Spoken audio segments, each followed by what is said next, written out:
Karfe 5 agogon Najeriya, Nijar, Kamaru da Chadi 4 kenan agogon TU da Ghana. Sashin Hausa na Radio France International ke magana kan mita 16. Ahmad Abba.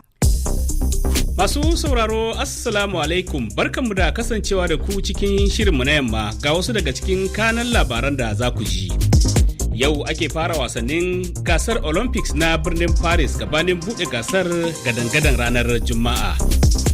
Babban sufeton 'yan sandan Najeriya ya yi gargaɗi kan masu shirin tada tarzoma irin wadda aka gani a Kenya yayin zanga-zangar da 'yan ƙasar ke shirin gudanarwa saboda tsadar rayuwa. Shugaban ƙasar Kenya William Ruto ya sha alwashin hukunta 'yan sanda da aka samu da laifin cin zarafi yayin zanga-zangar adawa da manufofinsa. To ga labaran bi da bi. Yayin da ake dab da fara gasar wasannin motsa jiki ta bazara wato Olympics ta shekarar 2024 a birnin Paris na kasar Faransa, al'amura na ci gaba da kankama yadda ya kamata a matakai daban-daban, inda tuni aka gudanar da wasannin sada zumunci tsakanin tawagogin kasashe. Rukayya Abba Kabara na dauke da ci gaban labarin. Duk da cewar wasan za a ayyana buɗe shi a jibi Juma'a 26 ga watan Yunin da muke ciki a hukumance, hakan ba zai hana karsashin magoya baya da 'yan ƙwallo ba wajen ci gaba da kallon wasanni masu ƙayatarwa biyu bayan fara wasannin. A yau Laraba ne ake sa ran fara gudanar da wasan ƙwallon ƙafa na ƙwallon zarin ruga ta 'yan wasa 7 wato rugby 7, inda tuni 'yan wasa da ƙungiyoyinsu suka gama hallara tun jiya. A wasannin na yau akwai ƙasashen Afirka guda 3 da za su fafata a ƙwallon kafa, inda ake fatan za su bi sahun Najeriya da Ghana wajen lashe lambobin zinare. Bayanai sun ce an aike da jami'an tsaro sama da 1,000 don bayar da tsaro a filin wasan da za a kara tsakanin Mali da Isra'ila don tabbatar da tsaro yadda ya dace, kasancewarsa ɗaya daga cikin wasanni mafiya ɗaukar hankali a yau. A jibi Juma'a ne dai za a gudanar da bikin buɗe gasar, inda ake sa ran mutane 500,000 za su halarci kogin Seine da ya ratsa ta tsakiyar birnin Paris, kuma ƙasashe sama da 200 ne za su halarci wannan wasanni, cikin su har da shugabannin kasashe sama da 100. An gaida Rukayya Abba Kabara. To dangane da shirye-shiryen wannan gasa dai kai tsaye muna tare da abokin aiki na Kamis Sale wanda yanzu haka ke birnin Paris. To Kamis Sale kana jina?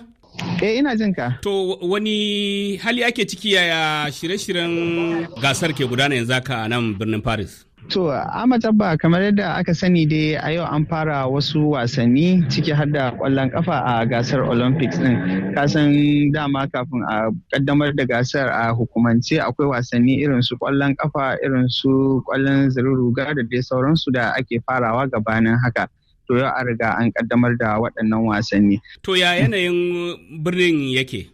To, Ahmad, kasan tun a farkon wannan makon dama za a iya cewa birnin ya kasance ya fara amsar baki daga kowane lungu da sako na duniya, kama daga 'yan wasa da magoya baya da suke zuwa domin kallon wannan gasa da za a soma a hukumance a ranar Juma'a. Sakamakon haka hukumomin birnin Paris din sun ɗauka wasu matakai na ƙara tsaurara matakan tsaro. Idan baka manta ba, a baya akwai barazanar da aka yi cewa za a iya kai hari a lokacin wannan gasa. Hakan ya sanya duk yar tafiya kaɗan zaka ga akwai jami'an tsaro da ke sintiri domin tabbatar da tsaro, da kuma rufe wasu hanyoyi ma da mahukunta birnin suka yi domin sake tabbatar da tsaron, da kuma baiwa 'yan wasa da magoya bayan su waɗanda suka zo halarta wannan gasa damar isa wajen da za a rinka gudanar da waɗannan wasanni. To saboda karancin lokaci, Kamis, muna godiya. To na gode ni ma a Abba. Abokin aiki na Kamis Sale kenan wanda yanzu haka ke birnin Paris domin wannan wasanni, kuma za ku ci gaba da bibiyan shafukanmu na sada zumunta da babban shafinmu a kan hausa.rfi.fr da ma YouTube ɗinmu da sauran shafuka domin bibiyar wannan wasanni. A Amurka, bangaren masu goyon bayan gangamin yakin neman zaben dan takarar shugaban kasa na jam'iyyar Republican Donald Trump sun shigar da kara a gaban hukumar zaben kasar na cewa bai dace mataimakiyar shugaban kasar Kamala Harris ta karbe kudaden da aka tara a yakin neman zaben shugaba Joe Biden ba bisa doka. In lokuta da sanar da janyewar takarar Biden ne dai Harris ta karbe ikon asusun yakin neman zaben kafin wakilan jam'iyyar ta Democrat a watan Agusta su tantance dan takara da ya cancanci tsayawa zaɓe da sunan jam'iyya mai mulki. Wato Alhaji Sani wani ɗan jarida a Amurka ya bayyana cewa hakan ba za ya hana Amurkawa gudanar da zaɓensu ba. Ko ƙara da Republican suka kai kama ihu bayan hage ne. Tunda masana da yawa suna nuna nan ne kama dama kuɗin da aka tada da sunan Biden aka tada su da sunan kuma Kamala kin aka tada su. Kenan kama abin da ake ni bisa takardar zaɓe akwai sunan shi akwai sunanta. Tana yiwuwa ma ɗaya daga cikin dalilin da ya sa kenan kamar Democrat suka ɗauke ta saboda suna gudun in ba ita ba ce waɗannan kuɗin da aka tada su ta gabanza. Kuma abu na biyu tun da aka sa ta gaskiya mutane da yawa suna murna da abin. Amurka da yawa suna murna da abin saboda me yasa saboda kaga daman korafin da ake mashi Biden ya tsufa kuma kamar hankalin shi ya kai inda ba nashi bane. Ma'rufi Alhaji Sani a ƙasar Amurka. RFI. Labaran na zuwa muku ne daga sashen Hausa na RFI. To yayin da 'yan Najeriya ke ci gaba da shirin gudanar da zanga-zanga saboda tsadar rayuwa da ke fuskanta a ƙasar, mutane na bayyana mabambantan ra'ayoyi dangane da makomar zanga-zangar tare da fargabar abin da ka iya biyo baya, abin da ya sa wasu ke bukatar taka tsantsan.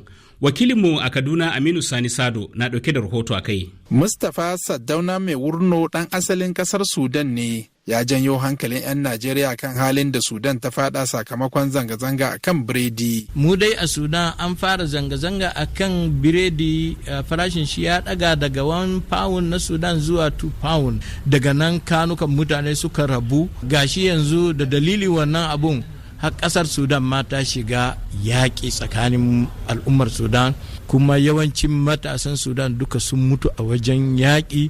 Wasu da yawa cikin ƙasa waɗanda suke so ma a ɓata ƙasar sun sa hannu, wasu ƙasashen waje da ƙungiyoyin waje sun sa hannu. Abu ya zama ya fita a hannu waɗanda suka fara shi ba. Shi ne abin da muke tsoro kada ya faru a ƙasar Najeriya, kada mutane su faɗi a cikin wannan bala'i. Pastor Yohana Buru da kuma Sheikh Haliru Maraya na cikin malaman addini da suka halarci taron. Sakona shi ne a nemi waɗannan matasan, domin abin bai bar kowa ba, amma in mun ci za mu ci da dannan su ko lokacin mu ci kar su yi zanga-zanga, wallahi ba shi ne mafita ba.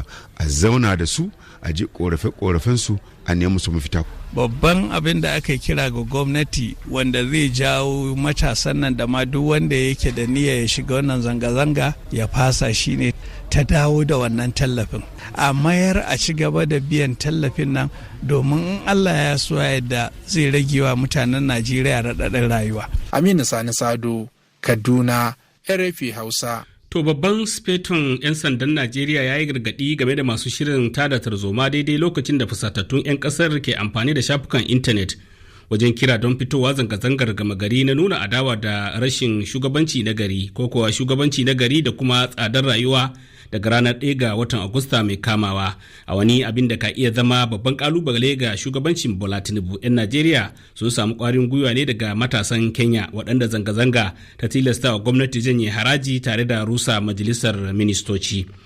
To shugaban hukumar tara kudaden shiga ta Najeriya FIRS wato ZAT a daidaiji ya bayyana cewa karyewar darajar naira ce ta sanya masana'antun kasar asarar kusan naira tiriliyan 2, amma ba haraji da suke biya ba kamar yadda ake ta guni-guni a fadin kasar.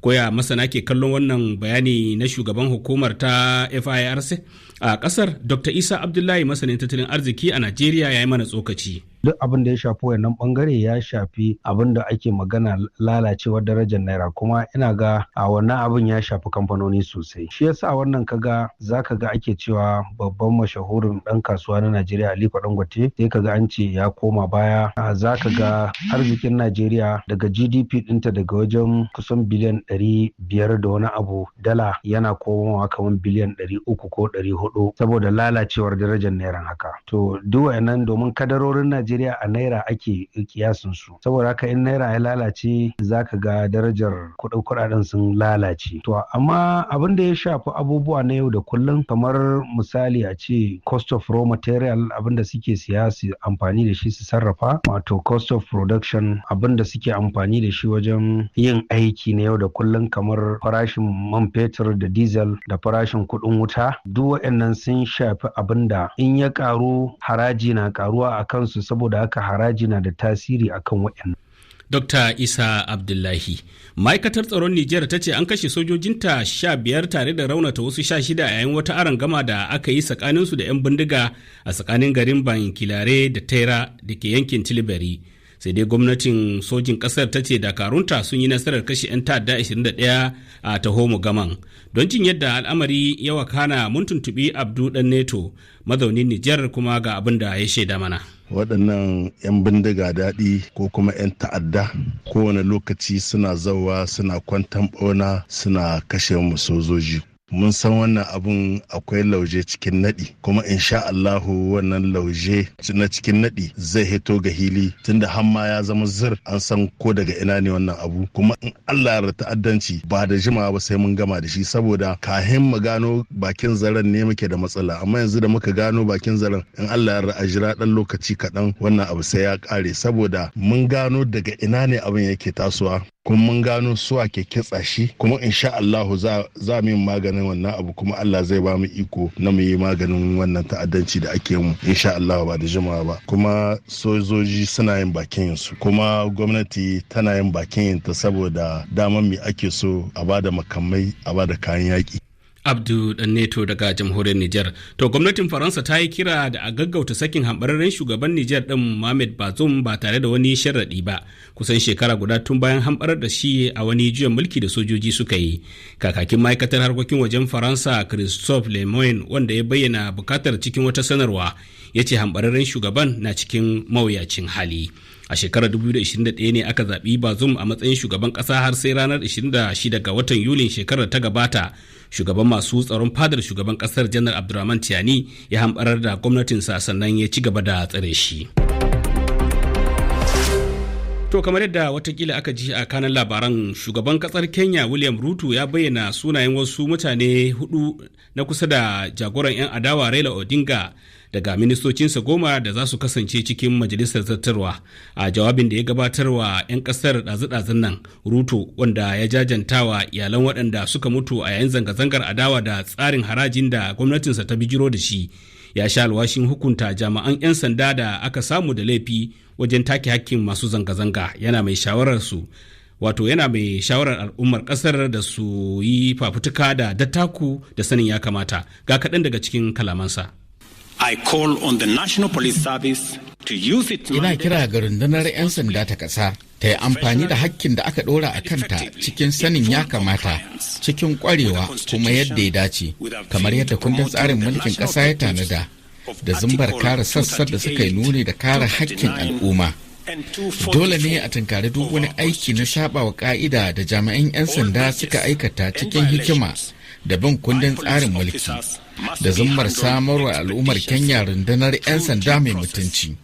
A matsayinmu na al'ummar wannan ƙasa, hakki ya rataya a kanmu na samar da daidaito tsakanin hakkokinmu da abin da ake bukata daga gare mu a kowane lokaci, don kada fafutukar da muke yi bisa doron doka akan hakkoki da 'yancinmu su kawo tasgaro ga kudurinmu na ci gaba da zama wayayyar ƙasa mai bin tafarkin dimokuraɗiyya kuma mai zaman lafiya. Shugaban ƙasar Kenya William Ruto. To a ƙasar Uganda ma wata kotu ne ta tuhumi wasu 'yan ƙasar 42 da zargin aikata laifuka a lokacin zanga-zangar da gwamnati ta haramta jiya Talata. Kotun Majistare da ke zama a Kampala, babban birnin ƙasar, na zargin masu zanga-zangar ne da aikata laifuka daban-daban waɗanda suka hada da ƙoƙarin tayar da hargitsi, inda ta buƙaci a tsare su har sai an kammala shari'a.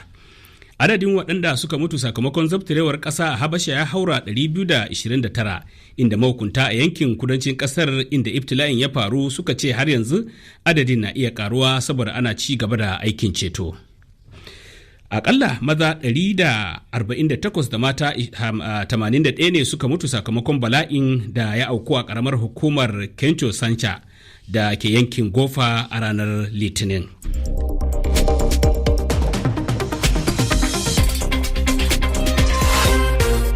Labaran kenan a halin yanzu.